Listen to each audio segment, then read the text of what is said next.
Welcome to Baskota Academy. Today we're tackling a very common question. Do we need to install Python separately if we've already installed the Anaconda distribution? The answer is no. When you install Anaconda, it already includes Python, along with a bunch of pre-installed libraries and tools. So there's no need for a separate Python installation. But here's the problem. If you try to access Python through the command prompt, you might face an issue. Let's try it together. Let's open command prompt. When you type Python -- version and press enter, it will say that Python was not found.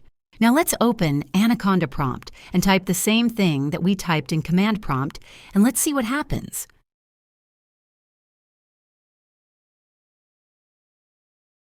Here we go. We have got Python 3.12.7 version installed, but it is not accessible through command prompt. Why does this happen? This happens because Python, in this case, is installed inside the Anaconda distribution, and it is not set up globally. The command prompt can't find Python because Anaconda installs it in its own environment and doesn't automatically add it to the system's path. To fix this, we need to add Anaconda's Python to the system's path environment variable. For this, go to Edit the System Environment Variables and click on Environment Variables. Now click on Path, which is in the System Variables, and click Edit. Now click on New and add the 3 paths as shown in the screen. Remember that the name of user may vary.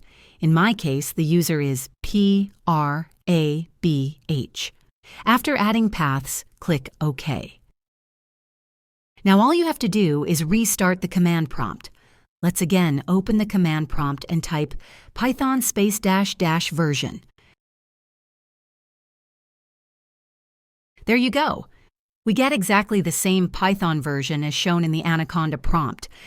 This means the Python installed inside the Anaconda distribution is now globally accessible. Cool, the problem has been solved. If you like our problem-solving content, then like, share, and yes, don't forget to subscribe our channel. This will encourage us to make more videos like this. Thank you for watching.